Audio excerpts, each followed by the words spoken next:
Hello అండి, welcome to elegance blog. అందరు ఎలా ఉన్నారు? చాలా బాగున్నారా అందరూ?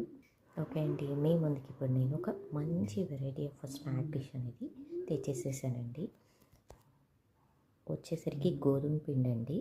గోధుమ పిండితో నేను స్నాక్ అనేది చేసేస్తున్నాను. ఈ బౌల్ చూసేసారు కదండి, ఈ బౌల్ కప్ సహాయంతో నేను ఒక 4 కప్స్ అనేది తీసేసుకున్నాను.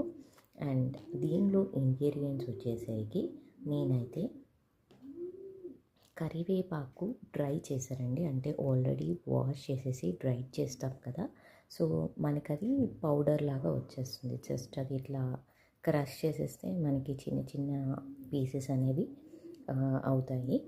సో దాని తర్వాత నేను జీలకర్ర అనేది తీసుకున్నాను. జీలకర్ర, వాము కూడా తీసుకున్నానండి. అండ్ ఉప్పు అండ్ మనకి పిజ్జా బేస్లో వేయడానికి ధనియా పౌడర్ అనేది ఒక స్మాల్ ప్యాకెట్ వస్తుంది కదా, సో ఆ ప్యాకెట్. అండ్ వీటి యొక్క కంటెంట్ ఎంత క్వాంటిటీ అనేది తీసుకున్నాను అంటే ఈ స్పూన్ సహాయంతో తీసుకున్నానండి. చాలా చిన్న స్పూను, చాలా తక్కువగా అన్ని ఇంగ్రీడియంట్స్ అనేది చాలా లెస్గా యాడ్ చేసేసానండి నేను. ఎందుకంటే ఎప్పుడు ప్లెయిన్గా తింటూ ఉంటాము, సో ఇలాగ డిఫరెంట్గా తింటూ ఉంటే కొంచెం వాము కూడా వేసాం కదా, మన బాడీకి కూడా కొంచెం డైజెస్టివ్గా ఉంటుంది అండ్ కొంచెం స్పైసీగా కూడా ఉంటుంది. సో డిఫరెంట్ టేస్టీగా కూడా ఉంటుంది. ఇవి నేను కాజాలు అని చెప్తానండి. డిఫరెంట్ షేప్స్తో చేస్తారు కదా కాజాలు, ఆ టైప్ ఆఫ్ షేప్స్. నేనైతే డైమండ్ షేప్ అనేది యూస్ చేస్తున్నానండి. చపాతీలాగా పామేసి దాన్ని డైమండ్ షేప్గా కట్ చేసి మనం ఆయిల్లో డీప్ ఫ్రై చేయటమే ఈ స్నాక్ అనేది.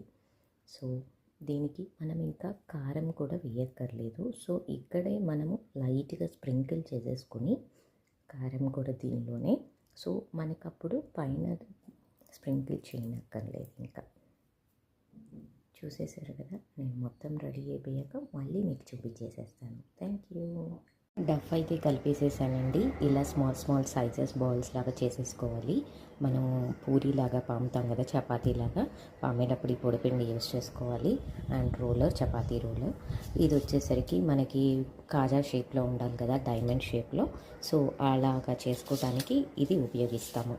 నేనైతే మీకు చూపించేస్తాను. ఇలా పొడిపిండి రాస్తూ ఈ షేప్లో అంతా రౌండ్గా వచ్చేటట్టు పాముకోవాలండి. ఇది మరీ పల్చగా పాముకోకూడదు, కొంచెం మందంగా పామాలి. ఎందుకంటే మనకి క్రిస్పీనెస్ అనేది వస్తూ ఉంటుంది అండ్ చాలా బాగా ఉంటుంది. ఇంకొంచెం